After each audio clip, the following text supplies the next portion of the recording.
पहले मैं आपको टेस्टिमनी देता हूँ मैं यहाँ पे क्यों आया हूँ, मैं कैसे आया हूँ। First of all, I want to give my testimony. मेरा नाम अंकुर नरूला है। My name is Ankur Narula. मैं एक कंप्यूटर इंजीनियर हूँ। I am a computer engineer. मेरे दादाजी इनकम टैक्स के ऑफिसर थे इंडिया में। My grandfather was officer in income tax department in India. 2003 में उनको कैंसर हो गया था। In 2003, he was invested with cancer. तो मेरी जो फैमिली थी, मेरे मम्मी और पापा जो थे, उनको किसी ने बताया कि ऐसे क्रिश्चियन सिस्टर्स होती हैं, ये जब प्रेयर करती हैं तो लोग चंगे हो जाते हैं। Someone told my parents, my mom and dad, that if the Christian sisters, if they pray, the sick people get healed. और जब वो सिस्टर्स मेरे घर में आने लगी और प्रार्थना करने के लिए, And when these sisters started coming to our place and started praying, मेरे जो दादाजी है मेरे चाचा के साथ रहते थे, हमारे साथ नहीं। my grandfather used to stay with my uncle, not with my father. लेकिन उनका जब ट्रीटमेंट शुरू हुआ तो वो हमारे घर में रहना शुरू हुए। But when his treatment started, he started staying at our place. और जब वो हमारे घर में रहते थे तो वहाँ पे सिस्टर्स आकर प्रार्थना करती थी उन पे। And when he used to stay with us, the sisters would come to our place and pray for him. और मैं उनको गालियाँ निकालता था कि आज के बाद अगर ये क्रिश्चियन लोग मेरे घर में आए तो मैं इनको मारूंगा और गालियाँ निकालूंगा।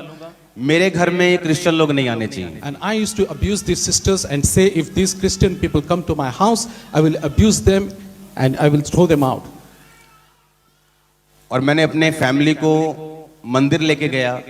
I took my family to a temple. उन्हें बताया कि हमको क्रिश्चियन नहीं बनना है, हम हिंदू हैं, हम सिखों में से हैं। और मैंने उनको वापस कर दिया और उनको चर्च जाने से बिल्कुल ब्लॉक कर दिया। And I told them that we belong to Hindu family, we belong to Sikhism, and I commanded them that they will not go back to Christianity. मेरे दादाजी की डेथ हो गई My grandfather died बिकॉज मैंने मना कर दिया कि हम क्रिश्चियन नहीं बनेंगे। because I had denied they did not become Christian. उसके बाद 2004 में मुझे एक डॉग ने काटा और मैं मेंटली अपसेट हो गया। In 2004, a dog bit me and I became mentally sick. उसके बाद सब जगहें, सब बाबे, सब लोग, सब डॉक्टर, सब न्यूरोलॉजिस्ट, सब जगह मैं गया और किसी से मेरा इलाज नहीं हुआ। After that, I was taken every doctor, every medicine. I tried every medicine and every neurologist, but nothing helped me. मैं थोड़ा थोड़ा नशा करता था कॉलेज टाइम से सिर्फ इंजॉयमेंट के लिए। College days, I used to enjoy drugs. फिर मेरे नशे बढ़ गए क्योंकि मेरे को अटैक होते थे, तो मैं नशे में जब रहता था मुझे लगता कि नशे में रहने से मेरे अटैक जो है वो कम रहेंगे थोड़े। फिर नशा मैंने ज्यादा करना शुरू कर दिया। My addiction to drugs gradually started increasing because I thought if I have drugs, then I feel better, and so my addiction just increased. तो मेरे ड्राइवर को मालूम होता था कि मैं हमेशा नशे में रहता हूँ, बिल्कुल बेसुध रहता हूँ नशे में, ताकि मैं पेन को फील ना करूँ और मुझे पेन ना हो। इस मेंटली अपसेट की जो एक डिप्रेशन के व्यक्ति जो जानते होंगे वो कैसी होती है, वो मुझे ना हो, इसलिए मैं हमेशा ओवर addicted रहता था हमेशा। My driver would know that I was full of drugs and in the influence of drugs, and people who know what drugs can do will understand that because I was in the influence of drugs, I felt probably my pain will lessen because of the drugs. और एक दिन मैंने decide किया कि अब मैं नहीं जीऊंगा, वो पेन इतनी बर्दाश्त के बाहर हो गई। मैंने एक जगह डिसाइड की जहाँ पे ट्रेन आती थी, टाइम डिसाइड किया, ड्रग की डोज डिसाइड की, कौन सी जगह पे जाके मुझे ड्रग ओवरडोज लेके अपनी गर्दन जो है वो ट्रेन के सामने रखनी और मैंने मरना डिसाइड कर लिया। Because of the pain that I used to have, I took a decision one day that I'm gonna kill myself, and so I decided how much drugs I'm gonna take. I also decided which train I'm gonna use so that I can commit suicide. So everything was planned. तो मैं overdose मैंने ली अपने नशे की उस दिन। And so on that day I had overdose of my drugs. और मेरे पास एक गाड़ी थी, अपनी गाड़ी को मैंने, जैसे यहाँ से जिस होटल में हम रहते हैं वहाँ 20 मिनट का रास्ता है, ये बहुत दूर है, लेकिन जो मेरा घर था जिस जगह से मैं चला वो सिर्फ 5 मिनट का रास्ता है, जस्ट 5 किलोमीटर वहाँ पे मेरा घर है। And so I had my car, I had my bike, and so I used my vehicle to reach to this place. The place where we are staying takes almost 20 minutes. This is quite far. But the place that I had gone to commit suicide, it was just 5-minute walk. No, my house was only 5 minutes away from that destination. तो जब मैं वहाँ से चला तो 2 घंटे लगे मुझे अपने घर पहुंचने में। इतना मैं ओवर डोज ले ली मैंने कि जिधर को मैं निकलता था सीधा जेड़े पंजाबी बैठे जेड़े चौंक चो निकलना उधर ही निकल जाना, बाद च पता लगना 5 किलोमीटर जाके यार मेरा घर ते पिछे रह गया।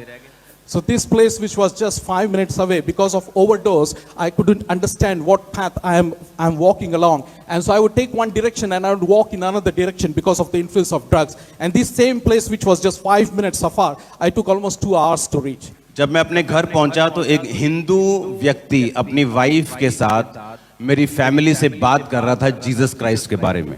When I reached home, I saw a Hindu couple had visited our place and they were talking about Jesus to my family. वही सिस्टर जो घर में आती थी, उन्होंने कहा कि परमेश्वर का आत्मा मुझे कह रहा है कि उसी घर में जाओ, मेरे फादर का नाम जीवन है, कि जाओ जीवन के घर में जाओ, उसके घर में परमेश्वर का आत्मा मुझे कह रहा है कि एक रूह जो है ना वो मैं बचाऊंगा।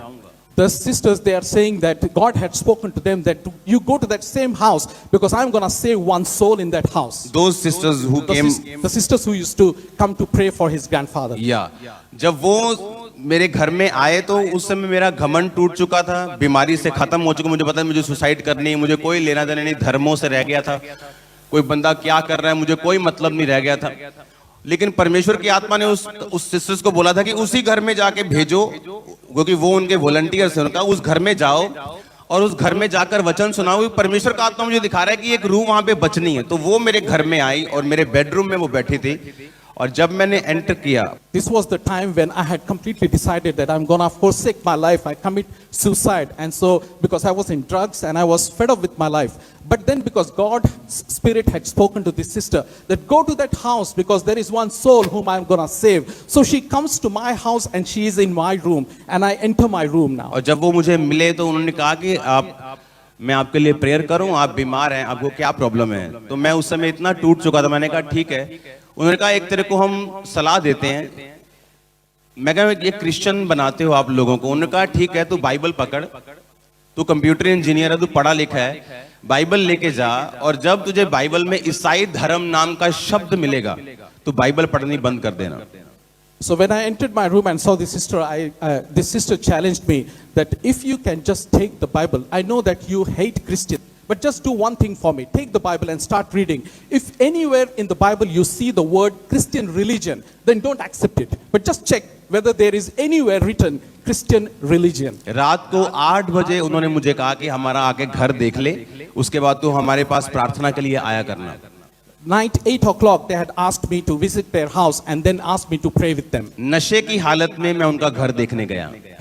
In the influence of drugs, I visited their house. अगर कहीं और गया होता किसी और धार्मिक प्लेस पे तो शायद मार दिया जाता उसी If in रात। case I had gone in that situation to any other place, probably I would have been beaten. इसीलिए बाइबल कहती है कि प्रभु यीशु मसीह तुम्हारा धर्म नहीं, वो जीवन बदलने के लिए आए, और वो पापियों को मारने नहीं, पापियों को बचाने के लिए आए। And therefore Jesus says that he has not come to give any religion, but he has come to develop the relationship. And he has come to उस रात जब मैं मेरे अंदर 500 कमियां थी मेरे अंदर। That time I had 500 मैं lacunas. स्नूकर खेलता था, पूल खेलता था, जुआ खेलता था, लड़ता था, झगड़ता था, नशे करता था। पहले दिन मैं सुधरा नहीं, जस्ट चर्च जाके देखा और रोज नशा करके चर्च जाने लगा। I had all sorts of habits those days. I used to play snooker, I used to have drugs, I used to play cards and all sorts of things. And I want to let you know that I did not change on day one. But as I started visiting church, gradually the change came up. Just एक दिन जाने लगा, फिर एक phone आना, अच्छा कहाँ है तू आज चर्च में, यहाँ थोड़ा काम करते हैं, ठीक है मैं जाता हूँ।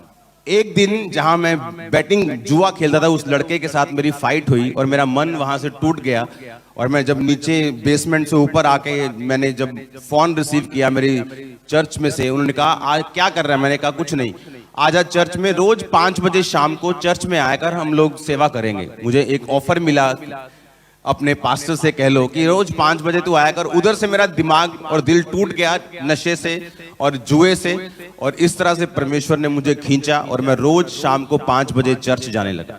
So there was this day when I was visiting gradually and changing gradually. But one day when I was playing cards with my friend, I lost the game and I lost my money, and I got so disappointed. And that was the time when I received a call from my pastor. And my pastor says that, what are you doing today? And I said, oh, nothing. I don't have any plans. He said, well, from now on, every evening 5 o'clock, you are coming to the church because I have got something for you. And this way, I got a project. I got a job in the church from my pastor. उस समय internet बहुत कम था India में, बहुत कम broadband होते थे किसी के पास। Those days we did not have enough पर internet. मेरे घर broadband. में इंटरनेट था।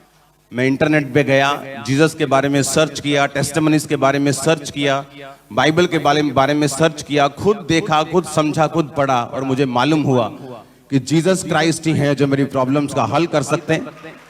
I had the internet facility, and so I myself went on internet and I inquired and I searched who Jesus is. तो मैं what आपको Bible is. मैं वो व्यक्ति नहीं हूं जो बॉर्न क्रिश्चियन से या किसी ने मुझे अंधविश्वास में डाल दिया। मैं वो क्रिश्चियन हूं जो एक एक अंश करके बदला हूं। ऐसा नहीं कि पहले दिन जाके मैं बदल गया हूं, एक एक अंश करके परमेश्वर ने मुझे अपने स्वरूप में, बाइबल कहती है वो बदलता है, तो परमेश्वर ने मुझे बदला पूरी रीति के साथ। जिस रात को मैं चर्च देखने गया हूं, वहां से लेके कभी कभी फिर जाना, हफ्ते में 2 बार, हफ्ते में 3 बार, फिर मेरी फाइट होना, उसके बाद रोज जाना, और उसके बाद परमेश्वर की सेवा में धीरे धीरे घुसना, उसके बाद नशा छोड़ना 2 महीने के अंदर अंदर, बैप्टिज्म लेना, उसके बाद पवित्र आत्मा से भरना, रोज फिर परमेश्वर के बारे में लोगों को बताना, उनकी काउंसलिंग करना, फिर भी अपनी हीलिंग को रिसीव ना कर पाना, और फिर परमेश्वर की आत्मा ने मुझे बताया कि तुझे मेहनत करनी होगी। बाइबल कहती है मसीह में की गई मेहनत व्यर्थ नहीं जाती। उसके बाद मेहनत करनी शुरू की, प्रार्थना करनी शुरू की, फास्टिंग करनी शुरू की, उसके बाद परमेश्वर की आत्मा ने मुझे भरा, फिर सेवकाई शुरू हुई, और आगे की स्टोरी फिर आपको मालूम है क्या हुआ।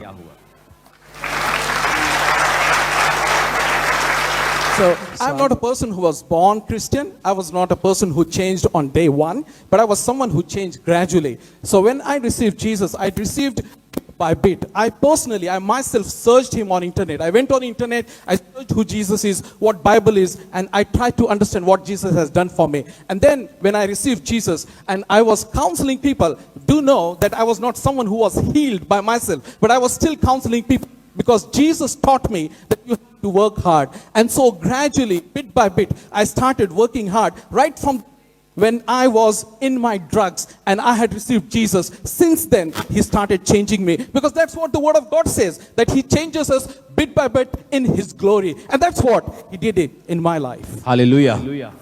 तो ये मेरा शुरुआत थी क्रिश्चियनिटी में आने की। मेरे मन में सवाल होते थे, डाउट्स होते थे कि यीशु मसीह सच्चा परमेश्वर है कि नहीं है, मैं चंगा हूंगा कि नहीं हूंगा, जिनको फिर मैं मानता हूं वो कौन है अगर ये सच्चा परमेश्वर है। ऐसे हजारों डाउट्स मेरे मन में रहते थे। Day by day Bible reading, परमेश्वर के लोगों के साथ संगति, प्रार्थना में रहना, उपवास में रहना, प्रेयर करनी, जेन्युइनली परमेश्वर को खोजना। इसलिए आज मैं आपके बीच में हूं, और मेरा बिलीव है अगर आज आपने परमेश्वर के वचनों को सुना जो शुरू होने वाला है, आपकी लाइफ सदा के लिए बदलने वाली है। So God, I am a true testimony of how God changes a person bit by bit. And he did that in my life. He taught me to work hard for him. He taught me to commit myself to him, and he did that. And I want to tell you, the word of God is what teaches us, that he changes us bit by bit. And that's what we are going to listen and learn today when we start the word of God. अपने हाथों को उठाओ सब जन, Let's raise our hands.